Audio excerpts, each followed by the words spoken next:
Баршаңызға сәлем. Бүгін сіздерге витамин С-ның пайдасы жайлы айтпақшымын. Жалпы витамин С ағзада жетіспеген кезде денеде көгерулер тез пайда болады және анемия, жиі инфекциялық аурулармен ауыру болады. Қызыл еттің жиі қанағыштығы ауыр жағдайда цинк ауруына дейін баруы мүмкін. Және мұрынның жиі қанағыштығы және терінің түсінің өзгерісімен сипатталады.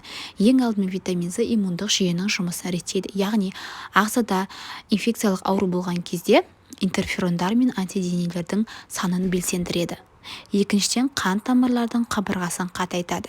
Яғни витамин С жетіспегенде мұрын жиі қанайды және қызыл ет жиі қанайтын болады. Сондықтан да витамин С-ны қабылдап, қан тамырларыңыздың қабырғасын қатайтыңыздар. Үшіншіден, терінің түсін жақсартады. Яғни жас өсе келе біздің терімізде гиперпигментациялар пайда болады, әртүрлі өзгерістер пайда болады. Сол үшін витамин С-ны қабылдап тұру қажет. Төртіншіден, темірдің сіңуіне қатысады.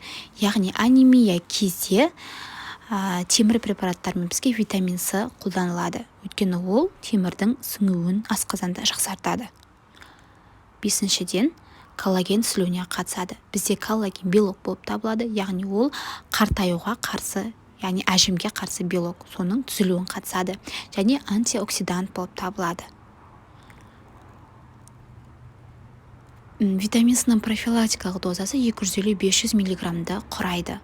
Ал егер инфекциялық аурулармен ауырған кезде оның дозасын 2000-ға дейін көбейтуге болады. Бірақ 2000-ды бірден ішуге емес, күніне 3-4 бөлікке бөліп ішу қажет. 500 мг-нан.